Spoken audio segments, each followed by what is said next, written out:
కృష్ణుడు 16,000 మందిని ఎందుకు వివాహం చేసుకున్నాడు? నిజానికి 16,000 మంది కాదు, 16,108 మంది అని ఎంతమందికి తెలుసు? అసలు నరకాసురుడు ఎవరు? సత్యభామి నరకాసురుడిని ఎందుకు చంపవలసి వచ్చింది? నరకాసురుడిని చంపేటటువంటి అంతటి శక్తి సత్యభామకుందా? అసలు సత్యభామ పూర్వజన్మలో ఎవరు అనేటటువంటి విషయం మీకు తెలిసిన? అసలు 16,000 మందిని శ్రీకృష్ణుడు కేవలం దైహిక సుఖాల కోసం వివాహం చేసుకున్నాడని మీరు అనుకుంటున్నారా? 16,000 మందికి కావాల్సినటువంటి పూర్తి స్థాయి న్యాయాన్ని కృష్ణుడు చేయగలిగాడు అనేటటువంటి విషయం మీకు తెలుసా?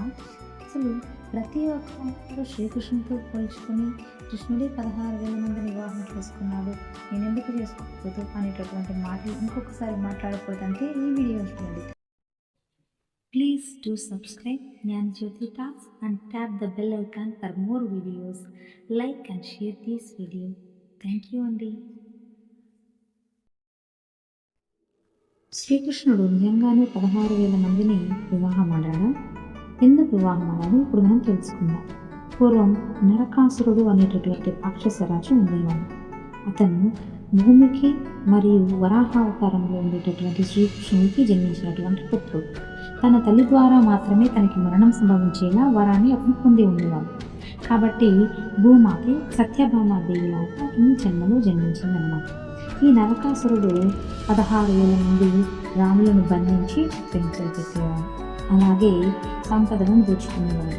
సత్యభామ సమేతుడైనటువంటి శ్రీకృష్ణుడు యుద్ధం చేసి నరకాసుని వధించాలని నిర్ణయించుకున్నాడు.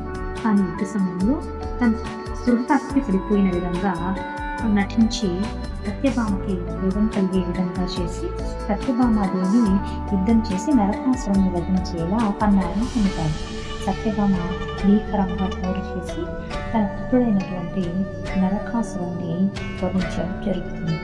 ఈ భీకరమైనటువంటి పోరులో మరణించిన తర్వాత నరకాసురుడు ఏ విధంగా మరణించాలనేటటువంటి విషయం తనకి జ్ఞానబోధ జరుగుతుంది. తర్వాత శ్రీకృష్ణుడు 16,000 మంది రాణులను బంధ విముక్తులను చేయదలుచుకుంటాడు. కానీ ఈ 16,000 మంది రాణులు తాము బంధవిముక్తులైన తర్వాత వేశ్యలుగా జీవించాల్సి వస్తుంది. కాబట్టి నీవే మమ్మల్ని ఎలాగైనా కరుణించి భర్తగా మాకు వరాన్ని ప్రసాదించమని కోరినప్పుడు శ్రీకృష్ణుడు వాళ్ళ కోరిక మేరకు 16,100 మంది రాణులను వివాహం చేసుకుని వారికి కావలసినటువంటి భవనాలను అదేవిధంగా రాజా వైభోగాలను కల్పించి ఒక హోదాను వాళ్ళకి కల్పించడం జరుగుతుంది.